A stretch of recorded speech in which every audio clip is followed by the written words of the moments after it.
Assalamualaikum warahmatullahi wabarakatuh. Gimana kabarnya hari ini? Sehat terus kan? Oh iya, Bu Nila hari ini akan menjelaskan materi mengenai macam-macam perubahan sosial. Sebelum memulai materi kita hari ini, kita baca doa dulu ya. Kita baca surah Al-Fatihah dan doa awal belajar. Bismillahirrahmanirrahim. Alhamdulillahi rabbil alamin. Ar-Rahmanirrahim. Maliki yaumiddin. Iyyaka na'budu wa iyyaka nasta'in.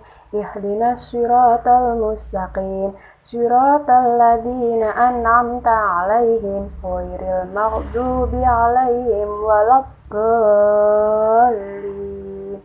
Amin. Bismillahirrahmanirrahim.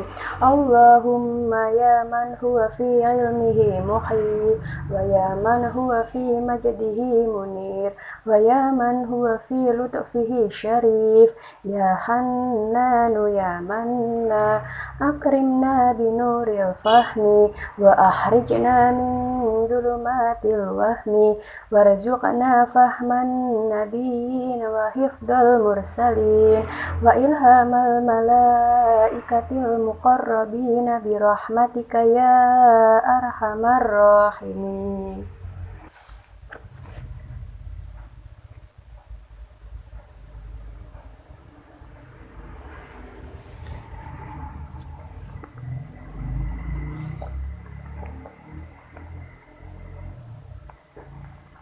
A'udzu billahi minasyaitonir rajim. Bismillahirrahmanirrahim.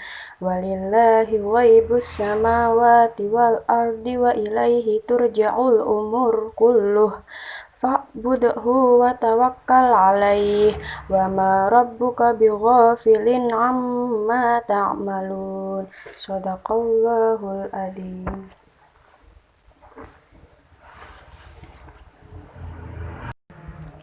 Artinya, dan kepunyaan Allah lah apa yang gaib di langit dan di bumi, dan kepadanya lah dikembalikan urusan-urusan semuanya.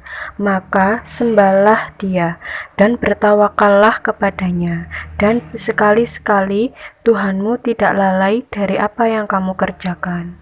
Surat Al-Hud ayat 123. Nah, tujuan dari materi hari ini adalah Bu Nila ingin dan Bu Nila harap kalian bisa mengetahui klasifikasi mengenai perubahan sosial yang ada. Bu Nila ingin kalian itu bisa memahami gitu, mengklasifikasikan, mengetahui macam-macam perubahan sosial yang ada di masyarakat. Oke, kalau sudah siap belajar, yuk kita mulai belajar materi pada hari ini. Nah, ada yang masih ingat mengenai pengertian perubahan sosial? Bu Nila ingatkan kembali ya, perubahan sosial itu keadaan situasi di mana yang sangat berbeda. Situasi yang kemarin sama hari ini berbeda, itu juga disebut suatu perubahan sosial. Nah, kalau kalian masih bingung, coba perhatikan dua gambar berikut. Ada sepeda motor lama dan sepeda motor yang baru. Kedua motor ini disebut contoh dari perubahan sosial, baik dari segi warnanya, dari segi bentuknya, segi kecepatannya, walaupun fungsinya sama. Kedua motor ini disebut perubahan sosial. Nah, perubahan sosial yang seperti apa yang dimiliki oleh kedua motor ini? Kalian bisa menyimaknya dan kalian bisa menjawab pertanyaan Bu Nila, termasuk perubahan jenis apakah? Yuk mari kita simak penjelasan materi berikut ini. Nah, macam-macam perubahan sosial yang pertama adalah perubahan sosial berdasarkan pengaruh di masyarakat. Perubahan sosial ini dibagi menjadi dua. Yang pertama, perubahan kecil. Perubahan kecil itu perubahan yang tidak merubah suatu tatanan di dalam masyarakat ataupun tidak merubah struktur-struktur masyarakat. Nah, perubahan kecil ini misalkan perubahan gaya berkerudung, perubahan gaya rambut, perubahan bentuk bangunan. Perubahan-perubahan tersebut tidak merubah struktur dan tatanan yang ada di masyarakat. Nah, kalian bisa menyebutkan sendiri perubahan kecil apa yang sudah terjadi di diri kalian. Yang kedua adalah perubahan besar. Perubahan ini mencangkut masyarakat luas dan menyeluruh, serta bisa merubah tatanan sosial yang ada di masyarakat. Nah, perubahan besar ini contohnya perubahan dari masyarakat agraris ke masyarakat industri. Jadi, zaman dahulu itu masyarakat mayoritasnya sebagai petani. Tetapi di zaman yang sekarang, tenaga manusia sudah digantikan oleh tenaga mesin ataupun tenaga robot. Nah, perubahan ini menyangkut seluruh tatanan yang ada di masyarakat, bisa merubah tatanan sosial yang ada di masyarakat. Karena masyarakat kehilangan pekerjaannya, kemudian kalau dia tidak bisa mengimbangi iptek, dia bisa mengalami ketertinggalan budaya. Jenis yang kedua adalah berdasarkan perencanaannya. Perubahan ini sudah direncanakan terlebih dahulu, sudah disusun, sudah didiskusikan terlebih dahulu. Nah, dibagi menjadi dua. Yang pertama, perubahan yang direncanakan. Jadi perubahan ini tuh sudah disusun, sudah didiskusikan, sudah dirancang gitu oleh seseorang. Misalkan kalian menyusun besok mau berkuliah di mana, besok mau kerja apa. Kalian sudah menyusunnya. Kalian sudah ada rencana-rencana yang untuk kalian menggapai sesuatu. Misalkan, pemerintah mengadakan program KP dan perubahan kurikulum dari KTSP ke kurikulum K13. Perubahan ini sudah direncanakan, sudah didiskusikan, dan sudah terlaksana gitu. Perubahan berdasarkan perencanaannya yaitu yang kedua adalah perubahan yang tidak direncanakan. Perubahan ini terjadi secara tiba-tiba, misalkan ada bencana alam atau ada virus COVID-19. Nah, tidak ada yang bisa merencanakan atau tidak ada yang meramalkan bahwa di tahun 2020 akan terjadi pandemi seperti ini. Kita semua harus bisa menerima situasi atau menerima kondisi perubahan sosial itu, baik yang direncanakan maupun yang tidak direncanakan. Misalkan bencana alam ataupun terjadi kecelakaan, itu juga terjadi secara tiba-tiba dan tanpa perencanaan. Perubahan jenis ketiga adalah berdasarkan kecepatan. Jadi berdasarkan waktu, berdasarkan masa perubahan itu. Dibagi menjadi dua. Yang pertama, perubahan evolusi. Perubahan ini terjadi dalam jangka waktu yang sangat lama, yang tidak terlalu cepat. Itu evolusi. Contohnya, pada kecepatan era berkomunikasi. Misalkan orang dulu berkomunikasi melalui surat menyurat. Kemudian ada telepon wartel ataupun telepon umum gitu, yang kalau mau telepon itu harus pakai koin.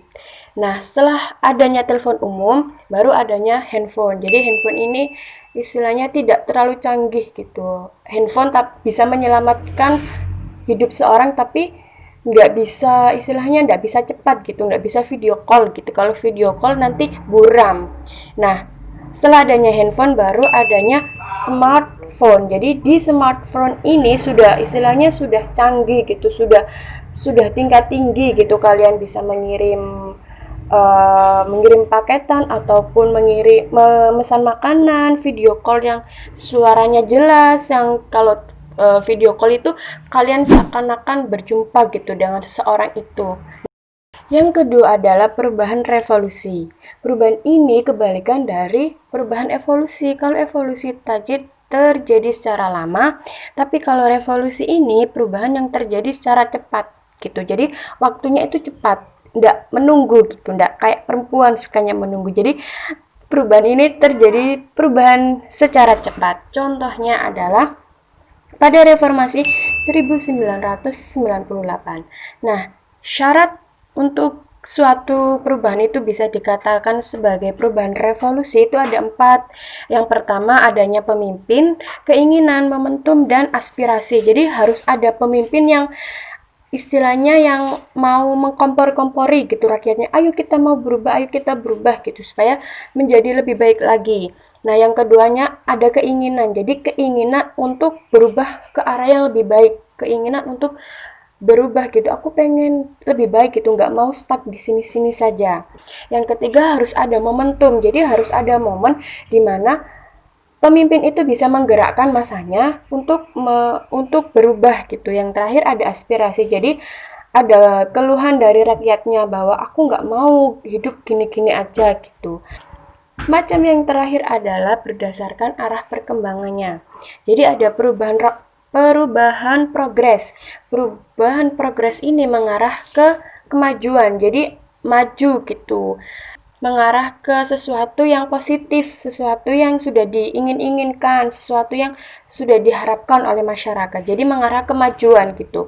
Contohnya internet bisa masuk desa, kemudian listrik sudah menjangkau di seluruh daerah di Indonesia. Nah, ini juga mengarah termasuk perubahan progres karena ada kemajuan. Itu juga termasuk perubahan progres. Nah, perubahan progres apa yang ada di diri kalian bisa kalian analisis sendiri dengan pengalaman kalian. Yang kedua adalah perubahan regres, jadi kebalikan dari progres.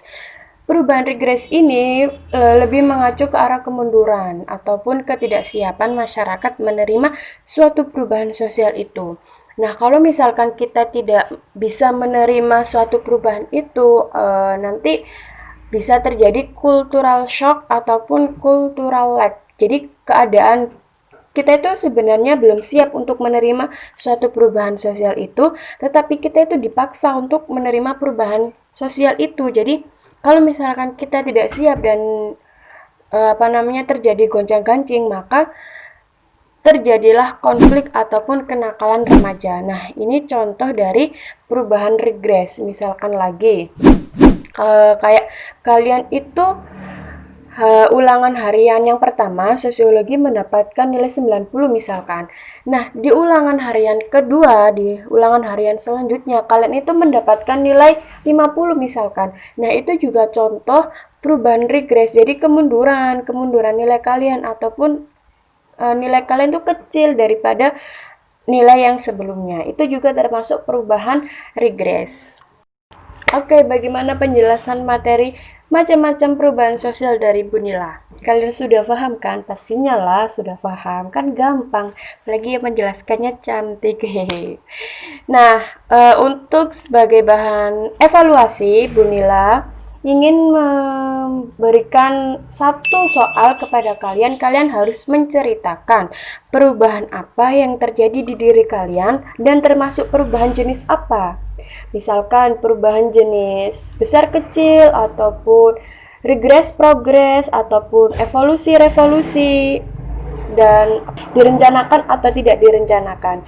Nah, kalian bisa bercerita di link yang sudah disediakan oleh Bunila di sini. Kalian bisa bercerita apapun, kalian bisa menceritakan perubahan sosial apa yang terjadi di diri kalian. Gitu, jangan menceritakan perubahan pacar ya. Jangan, Bunila nggak mau menerima jawaban seperti itu. Jadi kalian harus menceritakan perubahan yang terjadi di diri kalian, baik selama pandemi ataupun sebelum pandemi ini tuh apa gitu. Jadi kalian harus menceritakan. Bunila ingin kalian menceritakan perubahan sosial apa yang sudah kalian lakukan atau sudah yang terjadi di diri kalian. Bisa kalian klik link yang ada di sini. Oke, Bunila tunggu ya. Nah, bagaimana penjelasan dari Bunila mengenai materi hari ini? Kalian sudah paham dan kalian sudah pasti bisa mengklasifikasikan perubahan sosial yang ada di Indonesia ini. Oh iya, mengenai LKPD-nya, kalian jangan lupa ya, Bunila tunggu pekerjaan kalian dan cerita kalian. Untuk mengakhiri pelajaran kita hari ini, kita membaca doa akhir belajar. Bismillahirrahmanirrahim. Allahumma inni astaudiuka ma alam tanihi fardudhu ilayya inda hajati ilaihi wala tungsinihi ya rabbal alamin. Bunila tunggu pekerjaan kalian dan stay di rumah, belajar di rumah, jaga kesehatan, jaga ibadah kalian. Bunila tunggu dan tunggu Bunila di materi berikutnya. I'll see you guys. Bye-bye. Assalamualaikum warahmatullahi wabarakatuh.